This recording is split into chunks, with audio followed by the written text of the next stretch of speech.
दोस्तों आज हम एक ऐसी मूवी को एक्सप्लेन करेंगे जिस मूवी को देखने में बेहद मुझे रद्दी भर भी मजे नहीं आए, क्योंकि मूवी की कास्टिंग में नए नए चूतिए भरे पड़े थे जिनको एक्टिंग का ए भी नहीं आता। स्टोरी का तो मैं क्या ही कहूँ, स्टोरी गई माँ चुदाने, जैसे राउंड टू हेल की वीडियो में ग्रेविटी गई थी माँ चुदाने। अब पता नहीं इस मूवी का एक्सप्लेनेशन कैसा होगा, पर जैसा भी हो देख लेना यार, नाराज मत होना बस प्लीज। कहानी शुरू होती है और हम देखते हैं मूर्छित लंड को, जिसकी मुंह में एक बेवड़ी है और बहन उसकी एक क्लब में अपना खड्डा खुदवाने का काम करती है। हम उसके बाप को भी देखते हैं जो कि सही मायनों में उसका बाप नहीं है, क्योंकि उसने सिर्फ अपना स्पर्म डोनेट किया था उसकी मोम की हूत में, जिससे मूर्छित लंड पैदा हुआ था। जहां हमें ये भी पता चलता है मूर्छित लंड एक लड़की जो कि उसके स्कूल में पढ़ती है, अरमानी हूत उससे दिल ही दिल बहुत प्यार करता है, लेकिन उसकी गांड में इतनी बड़ी खाज नहीं है कि वो जाकर उससे अपने दिल की फीलिंग बता पाए। आगे वो अपने दोस्त दगड़ दल्ले से मिलने उसके घर जाता है, जहाँ पर दगड़ दल्ले की मोम क्रोकोडाइल उसका स्वागत करती है। वो अपने दोस्त से मिलता है, कुछ बातें करता है, जिसके बाद मोम भी मूर्छित लंड से मिलने आ जाती है, जहाँ वो अपने बेटे को सिगरेट का पैकेट लेने बनिए की दुकान पर भेज देती है और मूर्छित लंड से बात करने लगती है। कहती है मेरे बेटे दगड़ दल्ले ने मुझे बताया कि तुमने एक वेश्या को अपना लंड चुसवाया था।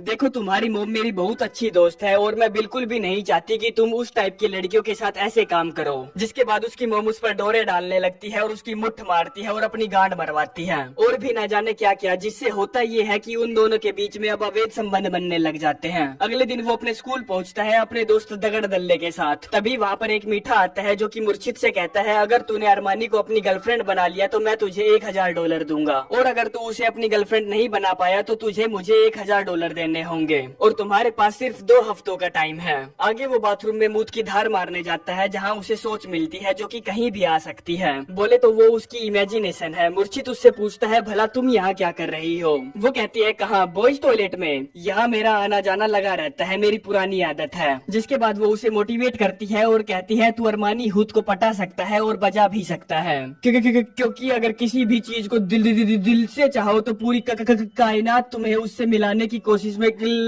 लग जाती है। अरे बहनचोद, शाहरुख खान की एक्टिंग करने की कोशिश कर रहा था लेकिन नवाजुद्दीन की हो गई। आगे जब मूर्छित लंड अपनी क्लास के लिए जा रहा था तब उसे पता चलता है कि अरमानी हूत का उसके बॉयफ्रेंड के साथ झगड़ा हो गया है, बोले तो ब्रेकअप हो गया है। तो वो ये जानकर बहुत खुश होता है और सोचता है कि अब तो वो चांस पर डांस कर सकता है। बोले तो एक गया और दूसरा आया, हम साले लड़के ऐसे ही होते हैं। एक का नंबर कटा, दूसरा लाइन में खड़ा होता है रोती हुई लड़की को कंधा देने के लिए, क्योंकि हम लड़कों को हमेशा रोती हुई लड़की की फिगर सताती है। क्लास में जब एक बुढ़ऊ उन्हें पढ़ा रहा होता है तभी उसके दिल में दर्द होता है और वो निकल लेता है, यानी कि वो ऊपर वाले को प्यारा हो जाता है। जिस खुशी में क्लासेस रद्द कर दी जाती है, जहाँ बाहर अरमानी को अकेला खड़ा देख मूर्छित उसके पास जाता है और उससे अपने बुढ़ऊ टीचर के अंतिम संस्कार में चलने के लिए पूछता है और उसे दुखी देखकर कहता है कि दुनियादारी छोड़ो, अपने उसूल बनाओ, अपने दिल की बात सबको मत बताओ। कि दुनियादारी छोड़ो, अपने उसूल बनाओ, अपने दिल की बात सबको मत बताओ। और जिंदगी जीने का यही तरीका है दोस्त, जो तुम्हें भूल गया तुम उसे भूल जाओ। तभी वहाँ पर उसका बॉयफ्रेंड आ जाता है जिससे अरमानी का ब्रेकअप हुआ था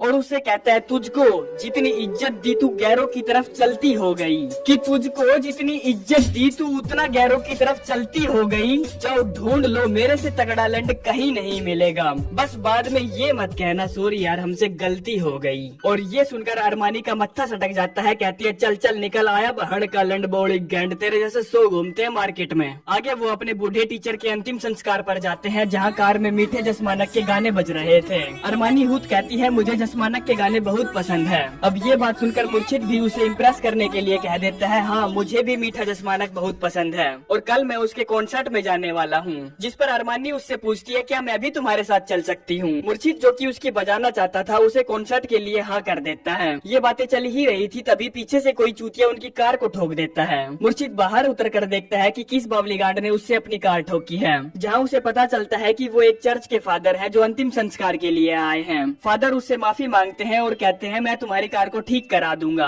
अब मूर्छित के लोड़े लग चुके थे क्योंकि उसे अब अरमानी को कॉन्सर्ट में भी लेके जाना था और अपनी कार को इंश्योरेंस क्लेम करने के लिए भी सर्विस सेंटर छोड़ना था। इसीलिए वो एक बार के के ओनर के पास जाता है जो कि उसका दोस्त है और उससे कॉन्सर्ट की टिकटों का जुगाड़ करने के लिए कहता है, जिस पर वो कहता है ठीक है, पर तुम्हें उसके बदले मेरा एक काम करना पड़ेगा, जिसमें मुर्शिद को उसके लिए एक ड्रग डीलर से ड्रग लानी है। अगले दिन वो डीलर से नशीला सामान लेता है और एक कार का जुगाड़ करने अपने दोस्त दगड़ दल्ले की मोम लोलोडाइल के पास जाता है, जहाँ वो उसे अपनी कार की चाबी देने के लिए मान जाती है, जिसके बदले वो उससे अपनी बूढ़ी हवेली चटवाती है। अगले दिन वो एक होटल के बाहर बार के ओनर को उसका नकली सामान देने जाते हैं और कॉन्सर्ट की टिकट मांगते हैं, जहाँ वो उन्हें झाटू बनाकर चला जाता है। वो दोनों आपस में बात ही कर रहे थे, तभी वहाँ अरमानी भी आ जाती है। दगड़ दल्ले को तभी वहाँ पर मुर्शिद के बाप की कार खड़ी मिलती है। मुर्शिद उनके होटल रूम का दरवाजा खटका के वहाँ से भाग जाता है, जिसके बाद दरवाजा खुलता है तो पता चलता है दगड़ दल्ले का बाप और मुर्शिद का बाप दोनों मिलकर एक लड़की को बजा रहे थे, जिनके वो फोटो खींच लेते हैं। आगे मुर्शिद अरमानी को उसके फेवरेट मीठे सिंगर के कॉन्सर्ट में न ले जा पाने के लिए माफी मांगता है। अरमानी कहती है कोई बात नहीं, मुझे यहाँ कॉन्सर्ट से भी ज्यादा मजे आए। अगले दिन रिपेयरिंग सेंटर से मुर्शिद के पास कॉल आती है, जो मुर्शिद की मोम की कार को रिपेयर कर रहे थे।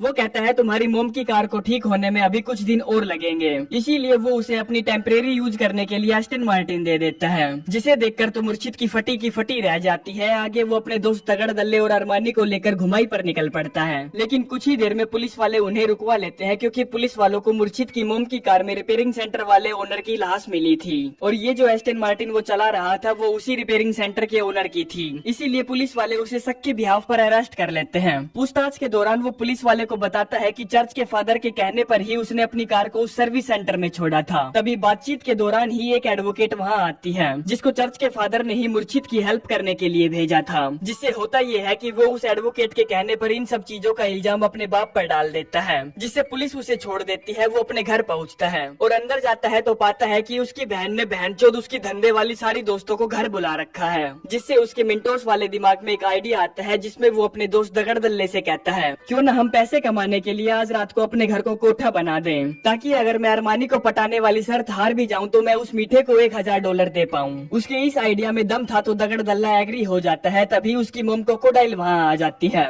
जिसे देखकर मुर्शिद के सारे अरमान खाक हो जाते हैं, क्योंकि वो उसकी ले लेकर पक चुका था। आगे जब वो उसकी मोम को वहाँ से भगाने के लिए उसके पास जाता है तो वो उससे अपनी बजवाने के लिए उसके पीछे पड़ जाती है। मुर्शिद को उसकी नहीं लेनी थी, इसीलिए वो बड़ी ही मुश्किल से उसे चूतिया बनाता है। तभी इतनी ही देर में उसका दोस्त भी वहाँ आ जाता है, जो कि अपनी मोम को गंदी गंदी हरकतें करते हुए देख लेता है। मुर्शिद उससे उसकी मोम को दूसरे कमरे में ले जाने के लिए बोलता है, जिसके बाद कोठे का काम जोर शोर से चलता है और वो दोनों काफी सारे पैसे कमाते हैं। कुछ ही देर बाद अरमानी भी वहाँ आ जाती है, जहाँ मुर्शिद उसके साथ एक रूम में बैठा होता है। वो दोनों आपस में कुछ बातें करते हैं, जिसके बाद वो किस करने ही वाले थे। तभी अपनी गांड उठाकर क्रोकोडाइल वहाँ आ जाती है और अरमानी को पता चल जाता है कि मुर्शिद और क्रोकोडाइल का आपस में अवैध संबंध चल रहा है, जिस पर वो गुस्सा होकर वहाँ से जाने लगती है। मुर्शिद अरमानी को रोकने की कोशिश करता है, तब तक पुलिस भी वहाँ आ जाती है और वो सभी को अरेस्ट कर लेते हैं बिना परमिशन के कोठा चलाने के लिए, सिर्फ मुर्शिद को छोड़कर। अगले दिन वो जेल में सभी से मिलने जाता है, जहाँ पर अरमानी उससे कहती है मैं तुम्हें पसंद करने लगी थी और मैं तुमको किस भी करने वाली थी, पर तुम तो एक बहुत ही घटिया किस्म के आदमी हो, जाओ मुझे तुम्हारी शक्ल भी नहीं देखनी। जिसके बाद वो अपने घर पहुँचता है, जहाँ वो देखता है कि उसकी मोम ने बहुत सारा नशा करके आत्महत्या करने की कोशिश की है। वो फटाफट एम्बुलेंस को कॉल करता है और उन्हें हॉस्पिटल में एडमिट करवाता है। एक पुलिस वाला जब उसकी मोम का लिखा हुआ लेटर पढ़ता है तो उसे पता चलता है कि उसकी मोम को उसकी और क्रोकोडाइल के अफेयर के बारे में पता चल चुका था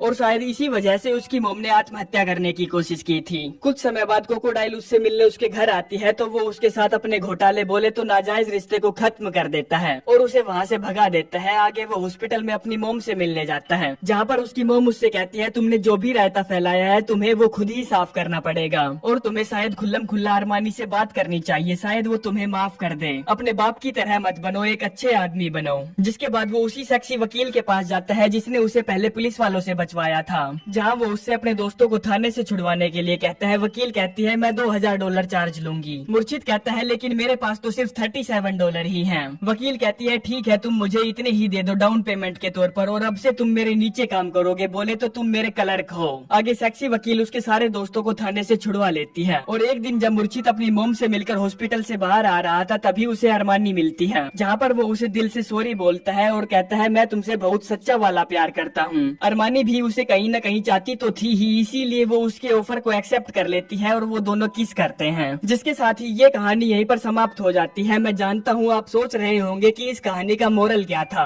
पर बहनचोद मुझे खुद ही नहीं पता। अगर आप में से किसी को पता चले तो मुझे भी बताना। तो चलते हैं, मिलते हैं नेक्स्ट वीडियो में।